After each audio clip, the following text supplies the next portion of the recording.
বিসমিল্লাহির রহমানির রহিম। আসসালামু আলাইকুম দর্শকবৃন্দ, কেমন আছেন? আশা করি ভালো আছেন, আমিও ভালো আছি। তো আমি এই যে হাঁস কিনে নিয়ে আসলাম বাজার থেকে। আমরা কালকে বেড়াইতে যাব সেই জন্য হাঁস কিনে নিয়ে আসলাম। হাঁসের মাংস আর চিতই পিঠা নিয়ে আমরা কুটুমবাড়ি যাব।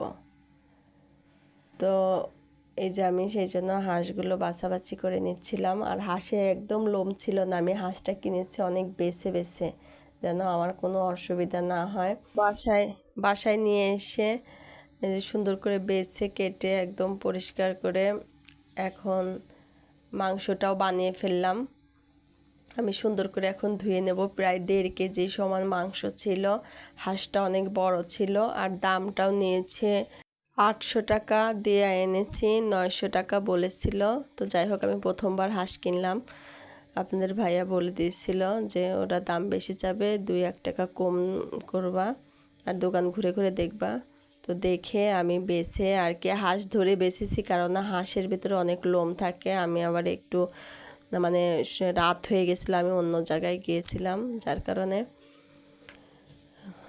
লোম দেখে কিনে নিয়ে আসছি। আমি যে এখানে রেডি রাখছি সব কিছু, আর এখানে মশলাটাও কষাইতে দিয়ে দিলাম, কারণ হচ্ছে হাঁসের মাংস কষাইতে অনেক টাইম লাগে, যার কারণে আর কি রান্নাটা করে ফেলি। তো আমি এখানে হাঁসের মাংস একটু মশলা বেশি যায়, আম্মা বলে দিল, তো আমি একটু বেশি বেশি করে দিয়ে ভালো করে কষিয়ে নেব। তো আপনারা সাথে থাকেন, দেখেন।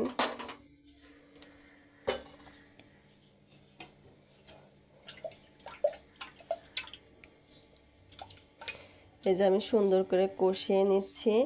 এখন পানি দিয়ে কষাচ্ছি, পানিটা একদম শুকিয়ে ফেলে তারপরে আমি নারিকেলের দুধটা দিয়ে দেব। নারিকেল দেওয়ার জন্য রেডি রাখছিলাম, তা আম্মা বলল নারিকেলের দুধ দিলে আর দিতে হবে না। এই যে আমি সুন্দর করে মশলাটা কষিয়েছি, আর তেল একদমই আমি কম দিয়েছি, কারণ হাঁসে প্রচুর তেল আছে। যে আমি নারকেলের দুধটা দিয়ে দিলাম, দিয়ে এখন এটা অনেকক্ষণ ধরে কষাবো, সুন্দর একটা সেন্ট বের হবে এখান থেকে। এই এই যে আমার কষানো হয়ে গেছে, সুন্দর সেন্ট বের হচ্ছে। আর সব দেখানো তো সম্ভব না, অতক্ষণ ক্যামেরা ধরে রাখা তো সম্ভব না, সেজন্য ফাঁকে ফাঁকে দেখালাম। তো এখন আমি যে মাংসটাও দিয়ে দিলাম। মাংসটা আমি অনেক টাইম ধরে কষাবো, একদম মানে আমি তো তেল মোটেই দেইনি, এখান থেকে পানি তেল দুইটাই বের হয়ে একদম ছাকড়া ছাকড়া হয়ে যাবে, তখন আমি ঝোল দিব সেদ্ধ হওয়ার জন্য, হালকা একটু দিব। তো আপনারা এই মুহূর্তে যারা আমার ভিডিওটা দেখছেন তারা সাবস্ক্রাইব করবেন, অবশ্যই একটা লাইক দিয়ে দেখা শুরু করবেন, আর কমেন্ট করে জানাবেন যে কেমন হয়েছে। এই দেখেন দিতে দিতে তেল বের হওয়া শুরু হয়েছে, আর এই যে খানিক পরে একদম টইটুম্বুর হয়ে গেছে,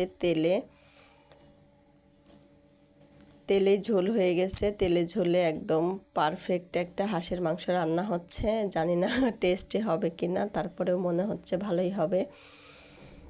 তো এই যে আমি অনেকক্ষণ ধরে এখন কষিয়ে নিলাম, এই দেখেন একদম কি সুন্দর একদম ছাকড়া ছাকড়া হয়ে গেছে। এখন একটু পানি দিয়ে দেব আমি।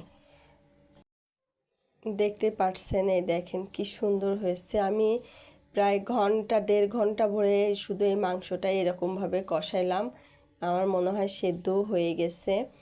তারপরেও একটু পানি দিয়ে দেব।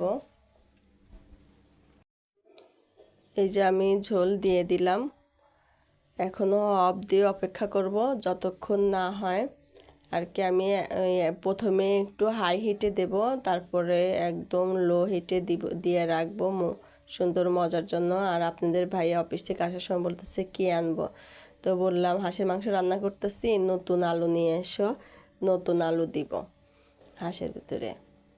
তো এই যে নতুন আলু নিয়ে আসছে, আমিও দিয়ে দিলাম। আর এখানে প্রায় কাছে গেছে হওয়ার দিকে। খানিক পরে এসে দেখলাম যে হয়ে গেছে, আম্মা এসে নেড়ে চেড়ে চেখে দেখলো, বলল যে মাংসটা খুব সুন্দর হয়েছে। এখন একদম আস্তে দিয়ে কিছুক্ষণ রাখো, তারপরে নামিয়ে ফেলো। যে আস্তে দিয়ে রেখেছিলাম। যাই হোক, এটা কালকের ঘটনা। এখন সকাল মানে কি বলবো, আজান দিয়েছে। আমি আজান দেওয়ার সাথে সাথে উঠে নামাজ পড়েই চলে আসছি এই যে মানে ভোরে ভোরেই ইয়া করতে, পিঠা বানাইতে। কারণ বানাইতে তো আমার একটা একটা করে পিঠা বানাই আমার অনেক টাইম লাগে, যার কারণে ভোরবেলায় উঠে পড়েছি। তাও এখন কতক্ষণ লাগবে, অনেকখানি গুঁড়ি গুলিয়েছি, 2-2.5 ঘন্টা তো লাগবেই। তবে পারফেক্ট পিঠা হইলে বেশি টাইম লাগবে না। তো প্রথম পিঠাটাই দেখলাম সুন্দর হয়েছে, আশা করি ভালোই হবে, বেশি টাইম লাগবে না। আর আমি যে পিঠা বানাচ্ছিলাম আর এই যে হাঁসের মাংস যে রাত্রে রান্না করে রেখেছিলাম সেটা আবার বেড়ে, গরম ছিল তো তখন আর বেড়ে রাখতে পারিনি। এখন আমি এই যে বেড়ে একটু ডিপ ফ্রিজে রেখে দেবো, কারণ নিয়ে যেতে তো দূরের রাস্তা, টাইম লাগবে। আর হচ্ছে তেলের জিনিস তো পড়ে যাবে, এমনি থাকলে একটু শক্ত শক্ত হইলে ভালো হবে। যার কারণে আর কি ভাবলাম যে একটু ফ্রিজে রেখে দেই, একটু তেলটাও হয়ে গেলেই। আর আমার পিঠাও এখানে ভালোই হচ্ছে, আমরা রেডি হয়ে আসতেছি। এই যে পিঠা বানানো হয়ে গেছে, এই যে মাংস বের করে ফেলছি, ওই যে এখানে আপনাদের ভাইয়া রেডি, তাকাও। আমরা এখন গাজীপুর যাচ্ছি, 3টার সময় দেখা হবে আপনাদের সাথে। আল্লাহ হাফেজ। 3টার সময় কোন দেখা হবে, বাসে না গাজীপুর না বাড়ি? গাজীপুর দেখা হবে। এই যে এইগুলা ভিডিও দেখবে, দর্শক বিন্দু দেখবে কি করতেছো তুমি, কড়াই ধরে খাচ্ছাও। তাড়াহুড়া। দর্শক কবে যে আমি কত খাবো।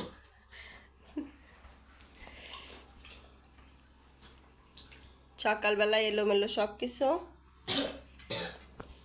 বাই বাই, টাটা, আল্লাহ হাফেজ। আমার বউ খাবে। হ্যাঁ, ওই রুটিটা আমি খাবো ঠিকই, ওটাই আমি খাবো। আমার জন্য কি, ও আমার জন্য পিঠা থেকে যাবো না কেটা,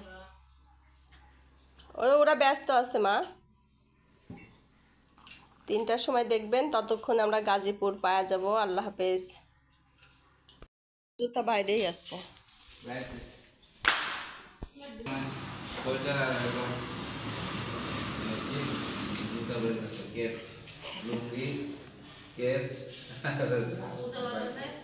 ওই তো ভালো করছিল।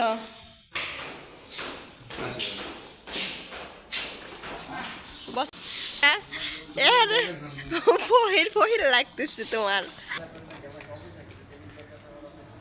আজকে শুক্রবার, আমরা গাজীপুর যাচ্ছি বেড়াইতে। আল্লাহ হাফেজ।